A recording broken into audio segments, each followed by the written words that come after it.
Ahojte všetci, máme tu šikovného Danika.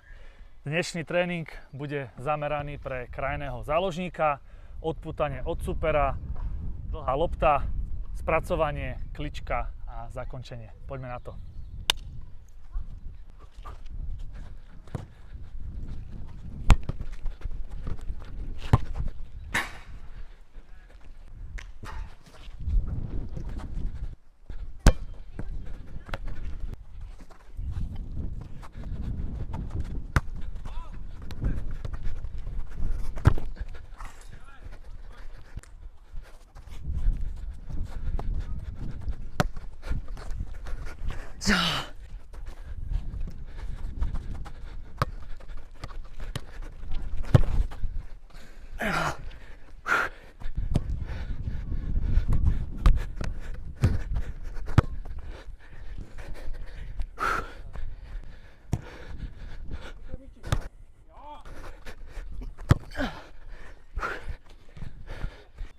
Tak co zatím dobrý?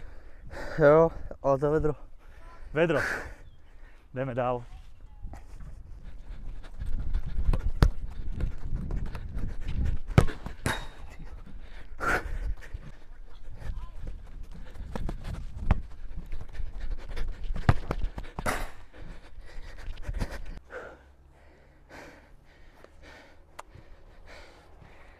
Tak ideme do posledného cvičenia.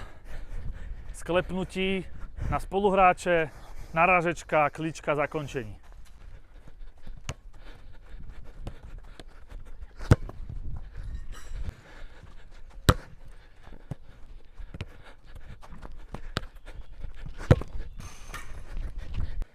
Tak máme po tréninku.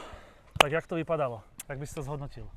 Dobrý, tak úplně za mě super trénink na zpracování do rychlosti a super trenéři vymysleli a takovéhle cvičení jsou určitě důležitý pro vrcholový fotbal a kvalitka. Videli sme, že ty si vlastne levák a trošku na začiatku si mal problémy tou pravou nohou vlastne si spracovať ten míč, potom už to bolo lepšie. Toto je vlastne dôležité, lebo vlastne keď si to spracoval z pravej strany levou nohou, šajtličko, tak to bolo ťažšie. Jo, takže pravou nohou a potom už do kličky, tam už to bolo potom dobre. Tak jo, pracujeme na tom a pokračujeme ďalej. Čus.